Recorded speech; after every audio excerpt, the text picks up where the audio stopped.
Depth of Quran YouTube চ্যানেলের সম্মানিত দর্শক শ্রোতাগণের প্রতি আমার পক্ষ থেকে সালাম। আসসালামু আলাইকুম ওয়া রাহমাতুল্লাহি ওয়া বারাকাতুহু। শুধুমাত্র মহান আল্লাহ রাব্বুল আলামিনের সন্তুষ্টি অর্জনের লক্ষ্যেই ডেপথ অফ কোরআন ইউটিউব চ্যানেলে আমরা পবিত্র কোরআন শরীফ থেকে তেলাওয়াত করে থাকি এবং তার বাংলা ও ইংরেজি অর্থ উপস্থাপন করে থাকি আলাদা আলাদা ভাষ্যে। বাংলা ভাষ্যে আজকে আমরা ৯৫তম পর্ব উপস্থাপন করব ইনশাআল্লাহ। আজকে আমরা পবিত্র কোরআনের ১২তম সূরা ইউসুফের ৫৩ নম্বর আয়াত থেকে ৭৩ নম্বর আয়াত পর্যন্ত তেলাওয়াত করব ইনশাআল্লাহ। অতঃপর তার বাংলা অর্থ উপস্থাপন করব। আজকের তেলাওয়াত শুরু হবে সূরা ইউসুফ এর ৫৩ নম্বর আয়াত থেকে এবং এটি পবিত্র কোরআনের ১৩তম পারার শুরুর আয়াত, অর্থাৎ মহান আল্লাহ রাব্বুল আলামিনের দয়ায় আমরা ১২ পারা পর্যন্ত তেলাওয়াত এবং অর্থ উপস্থাপন শেষ করতে পেরেছি। সূরা ইউসুফ শুরু হয়েছিল ৯১তম পর্ব থেকে। সূরা ইউসুফ শুরুর পর সূরা ইউসুফের শুরুর সময় আমরা কিছু প্রাসঙ্গিক সূচনামূলক বক্তব্য রেখেছিলাম। আপনারা কষ্ট করে সেটা দেখতে পারবেন, শুনতে পাবেন। তাই আজকে শুধু এই দুটো বাক্যই বলবো যে পবিত্র কোরআনের এই একটি মাত্র সূরা ইউসুফ, যেই সূরাটি সূরা ইউসুফের ঘটনাকে কেন্দ্র করেই আল্লাহ রাব্বুল আলামিন নাযিল করেছেন। আমরা যে পর্যন্ত এসেছিলাম যে ইউসুফ আলাইহিস সালামকে কারাগার থেকে মুক্তি দেওয়া হয়েছে বাদশার হুকুমে, কারণ ইউসুফ আলাইহিস সালাম বাদশা কর্তৃক দেখা স্বপ্নের অর্থ বলে দিয়েছিলেন। সেটা শুনে এত বেশি তাৎপর্যপূর্ণ ছিল যে বাদশা বলেছেন, যিনি এই তাবির করেছেন, এই অর্থ বলেছেন, তাকে মুক্তি দাও। মুক্তি দেওয়ার পূর্বে ইউসুফ আলাইহিস সালাম জানতে চেয়েছিলেন যে ওই নারীদের অবস্থা কি যারা তার বিরুদ্ধে মিথ্যা রচনা করেছিল। সেটার উত্তর পাওয়ার পর তিনি বের হলেন। আমি আর পুনরাবৃত্তি করছি না। আজকে তারিখ সম্বন্ধে বক্তব্য। আজকে পবিত্র মুহররম মাসের ১০ই মুহররম আশুরা ১৪৪৭ হিজরি ১০ই মুহররম তারিখে দুটি পর্ব উপস্থাপিত হলো ইনশাআল্লাহ। একটি হচ্ছে ৫৪তম পর্ব আর ৯৫তম পর্ব। গতকাল রাত্রে আমরা রেকর্ড করেছি ইউটিউবে ৯৪তম 94th। যেহেতু ইসলামিক ক্যালেন্ডার মোতাবেক, হিজরি ক্যালেন্ডার মোতাবেক রাত আগে আসে, দিন পরে আসে। আজকে ১০ই মুহররমের দিনের বেলা। আজকে আষাঢ় মাসের ২২ তারিখ ১৪৩২ এবং আজকে জুলাই মাসের ৬ তারিখ ২০২৫ খ্রিস্টাব্দ। আমরা তেলাওয়াত করছি এবং অর্থ বলছি যে কিতাব থেকে, সেটি হলো আলা হযরত ইমাম মুহাম্মদ আহমদ রেজা খান বেরলভী কর্তৃক কৃত পবিত্র কোরআনের তরজমা, নাম কানজুল ঈমান, এবং হাকিমুল উম্মত আল্লামা মুফতি আহমদ ইয়ার খান নঈমী রহমতুল্লাহি আলাইহি কর্তৃক কৃত পবিত্র কোরআনের তাফসির নূরুল ইরফান, এই দুইটির সমন্বয়কৃত বাংলা অনুবাদ যেটি করেছেন মাওলানা মোহাম্মদ আব্দুল মান্নান, চট্টগ্রাম নিবাসী। এখন দরুদ শরীফ তেলাওয়াত করছি। আল্লাহুম্মা সাল্লি আলা মুহাম্মাদিন ওয়া আলা আলি মুহাম্মাদিন কামা সাল্লাইতা আলা ইব্রাহিম ওয়া আলা আলি ইব্রাহিম ইন্নাকা হামিদুম মাজিদ। আল্লাহুম্মা বারিক আলা মুহাম্মাদিন ওয়া আলা আলি মুহাম্মাদিন কামা বারাকতা আলা ইব্রাহিম ওয়া আলা আলি ইব্রাহিম ইন্নাকা হামিদুম মাজিদ। আউযু বিল্লাহি মিনাশ শাইতানির রাজীম। বিসমিল্লাহির রহমানির রহিম। ওয়ামা উবাররিউ নাফসি ইন্নান নাফসা লাআম্মারাতুম বিসসুই ইল্লা মা রাহিমা রাব্বি ইন্না রাব্বি গফুরুর রহিম। وقال الملك ائتوني به أستخلصه وقال الملك ائتوني به أستخلصه لنفسي فلما كلمه قال إنك اليوم لدينا مكين أمين قال اجعلني على خزائن الأرض إني حافظ عليم وكذلك ما مكنا ليوسف في الأرض يتبوأ منها حيث يشاء نصيب برحمتنا من نشاء ولا نضيع أجر المحسنين ولأجر الآخرة خير للذين آمنوا وكانوا يتقون وجاء إخوة يوسف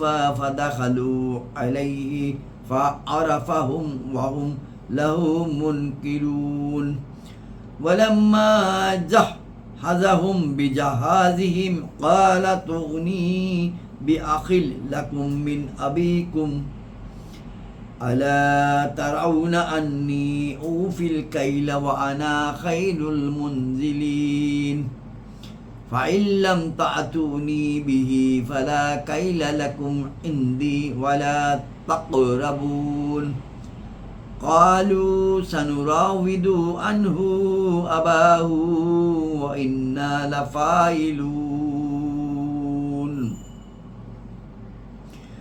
وقال لفتيانه اجعلوا بضاعتهم في رحالهم لعلهم يعرفونها إذا انقلبوا إلى أهلهم لعلهم يرجعون فلما رجعوا إلى أبيهم قالوا يا أبانا منع منا الكيل فأرسل معنا أخانا نقتل وإنا له لحافظون أنهم من الله من شيء إلا حاجة في نفس يعقوب قضاها وإنه لذو علم لما علمناه ولكن أكثر الناس لا يعلمون ولما دخلوا على يوسف آوى إليه أخاه قال إني أنا أخوك فلا تبتئس بما كانوا يعملون فلما جهزهم بجهازهم جعل السقاية في رحل أخيه ثم أذن مؤذن أيتها العير إنكم لسارقون قالوا وأقبلوا عليهم ماذا تفقدون قالوا نفقد سواء الملك ولمن جاء به حمل بعير وأنا به زعيم قالوا تالله لقد علمتم ما جئنا لنفسد في الأرض وما كنا سارقين صدق الله العظيم وصدق رسوله النبي الكريم। এখন বাংলা অর্থ উপস্থাপন করছি পবিত্র কোরআনের 12তম সূরা সূরা ইউসুফ এবং 13তম পারা শুরু এই আয়াত থেকেই, আয়াত 53। এবং আমি নিজ প্রবৃত্তিকে নির্দোষ বলছি না, এটা পূর্ববর্তী আয়াতগুলো থেকে ধারাবাহিকতায় যেখানে হযরত ইউসুফ আলাইহিস সালামের কথাগুলো পবিত্র কোরআনে নাজিল হচ্ছে সেই ধারাবাহিকতা। অর্থাৎ 52 নম্বর আয়াতে কি বলেছিলেন, কেন নারীদের ব্যাপারে খোঁজ নিতে বলেছিলেন, সেই প্রসঙ্গে ইউসুফ আলাইহিস সালাম বলেছিলেন আয়াত 52। এটা আমি এই জন্য করেছি যাতে আজিজ অবগত হয়ে যায় এই মর্মে যে আমি তার অনুপস্থিতিতে তার প্রতি বিশ্বাসঘাতকতা করিনি এবং আল্লাহ প্রতারকদের ষড়যন্ত্র সফল হতে দেন না। সেই ধারাবাহিকতায় ইউসুফ আলাইহিস সালাম বলছেন, এবং আমি নিজ প্রবৃত্তিকে নির্দোষ বলছি না। নিশ্চয়ই প্রবৃত্তি তো মন্দ কর্মের বড় নির্দেশদাতা, কিন্তু যার প্রতি আমার রব দয়া করেন, অর্থাৎ যার প্রতি আমার রব আল্লাহ রাব্বুল আলামিন দয়া করেন তিনি ব্যতীত, নিশ্চয়ই আমার রব ক্ষমাশীল দয়ালু। আয়াত 54। এবং বাদশাহ, মিশরের বাদশাহ বলল, তাকে আমার নিকট নিয়ে এসো। তা যে ব্যক্তি স্বপ্নের ব্যাখ্যা করে দিয়েছিলেন, আমার নিকট নিয়ে এসো, আমি তাকে বিশেষ করে আমার জন্য নির্বাচিত করে নেব। অতঃপর যখন তার সাথে কথা বলল, তখন বলল, বাদশাহ বলল, নিশ্চয়ই আজ আপনি আমাদের নিকট সম্মানিত ও নির্ভরযোগ্য হলেন। ইউসুফ আলাইহিস সালাম বললেন, আমাকে রাজ্যের ধন ভাণ্ডারের কর্তৃত্ব প্রদান করো, নিশ্চয়ই আমি সুরক্ষক সুবিজ্ঞ।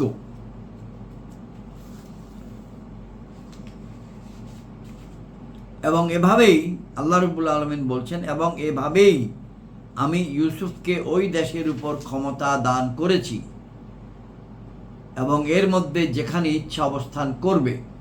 আমি আপন দয়া যাকে ইচ্ছা পৌঁছাই এবং আমি সৎকর্ম পরায়ণদের শ্রম ফল বিনষ্ট করি না। আমি আপন দয়া যাকে ইচ্ছা পৌঁছাই এবং আমি সৎকর্ম পরায়ণদের শ্রমফল বিনষ্ট করি না।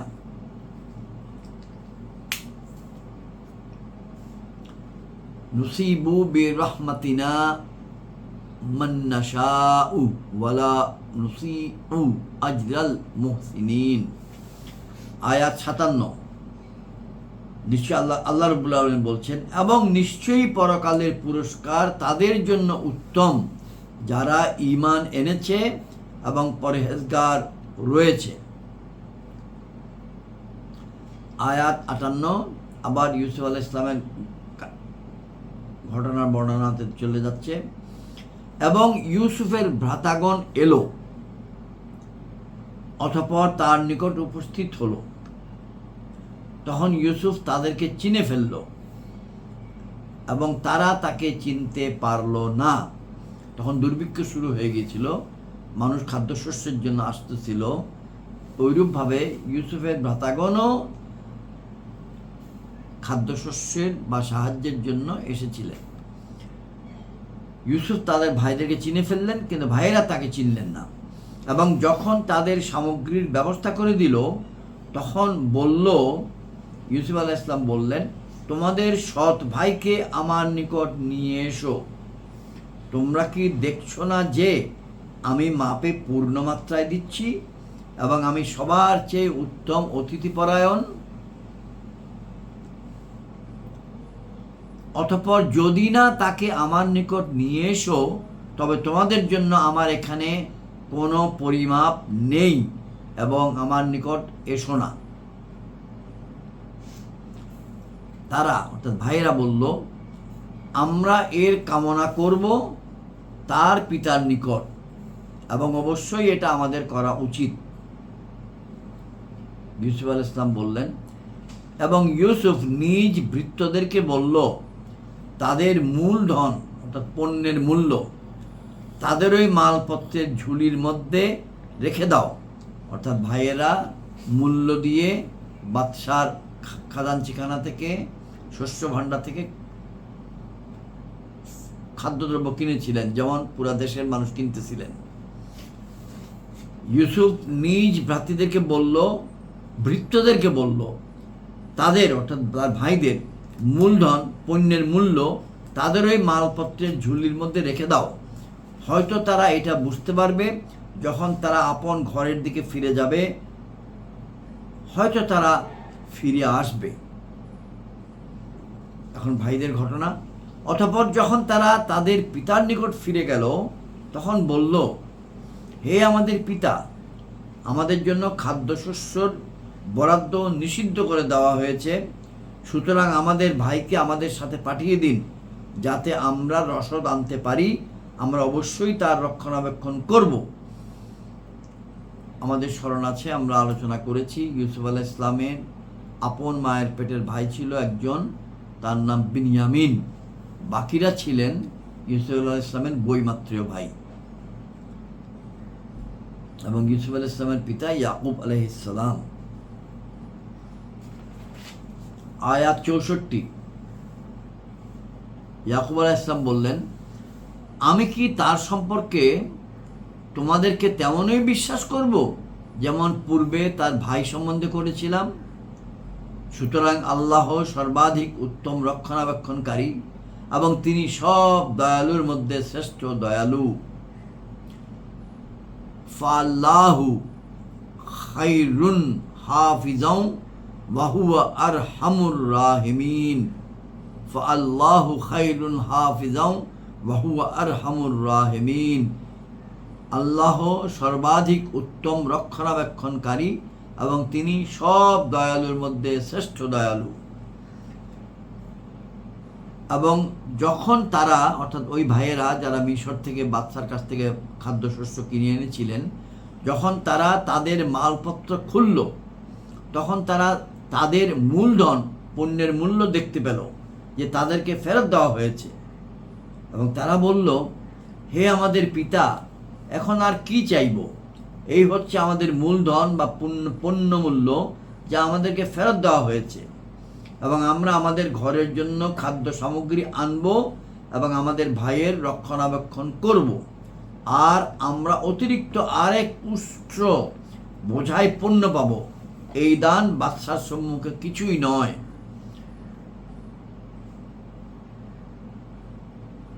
ইয়াকুব আলাইহিস সালাম কি বললেন? তিনি বললেন, আয়াত 66, আমি কখনো তাকে তোমাদের সাথে পাঠাবো না যতক্ষণ না তোমরা আমার নিকট আল্লাহর নামে এই অঙ্গীকার করো যে অবশ্যই তোমরা তাকে নিয়ে আসবে।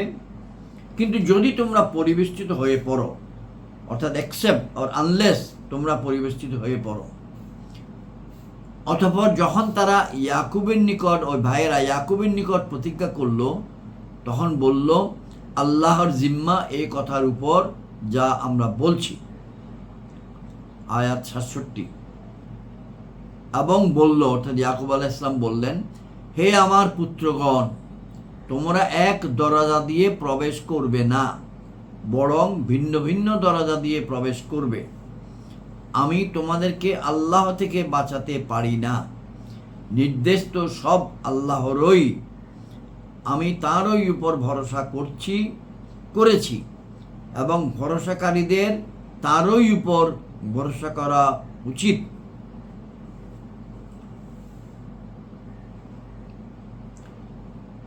ইনিল হুকমু ইল্লা লিল্লাহ আলাইহি তাওয়াক্কালতু ওয়া আলাইহি ফালইয়াতাওয়াক্কালিল মুতাওয়াক্কিলিন। আয়াত 68। এবং যখন তারা প্রবেশ করলো, অর্থাৎ তারা যখন মিশরে ফেরত যায়, মিশর শহরের রাজধানীতে প্রবেশ করলো, যেভাবে তাদের পিতা নির্দেশ দিয়েছিল, সে তো তাদেরকে আল্লাহ থেকে কিছুই রক্ষা করতে পারত না। তবে হ্যাঁ, ইয়াকুবের অন্তরের একটা অভিপ্রায় ছিল যা সে পূর্ণ করে নিয়েছে। নিশ্চয়ই সে জ্ঞানী আমার শিক্ষাদানের ফলে, কিন্তু অধিকাংশ মানুষ জানে না। ইয়াকুবের অন্তরে একটা অভিপ্রায় ছিল যা সে পূর্ণ করে নিয়েছে। এটা কি ছিল? টিকায় লেখা আছে, অর্থাৎ বিনয়ামিনকে হযরত ইউসুফ আলাইহিস সালামের সাথে সাক্ষাৎ করিয়ে দেওয়ার প্রতি তার দারুণ আগ্রহ ছিল, যা তিনি এই ব্যবস্থাপনার মাধ্যমে পূরণ করে নিলেন।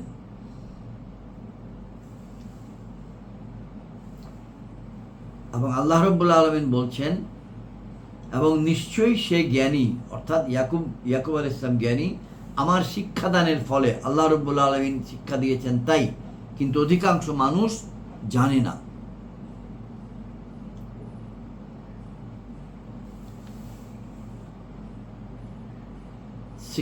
আয়াত 69। এবং যখন তারা ইউসুফের নিকট গেল তখন সে আপন সহোদরকে নিজের পাশে স্থান দিল এবং বলল, বিশ্বাস করো আমি তোমার সহোদর, সুতরাং এরা যা কিছু করছে তার জন্য দুঃখ করো না। আয়াত ৭০। অতঃপর যখন তাদের সামগ্রীর ব্যবস্থা করে দিল তখন পেয়ালা সে আপন সহোদরের হাওদার মধ্যে রেখে দিল। অতঃপর এক ঘোষক চিৎকার করে বলল, হে যাত্রীদল, নিশ্চয়ই তোমরা চোর। তারা বলল, তাদের দিকে মুখ ফেরালো, তোমরা কি পাচ্ছ না? অর্থাৎ ভাইয়েরা বলল ঘোষকের দিকে মুখ ফিরিয়ে যে তোমরা কি পাচ্ছ না? ঘোষকগণ অর্থাৎ বাদশার পক্ষের লোকেরা বলল, বাদশাহর পরিমাপ পাত্র পাওয়া যাচ্ছে না এবং যে সে তা এনে দেবে তার জন্য এক উট বোঝাই মাল রয়েছে এবং আমি সেটার জামিন।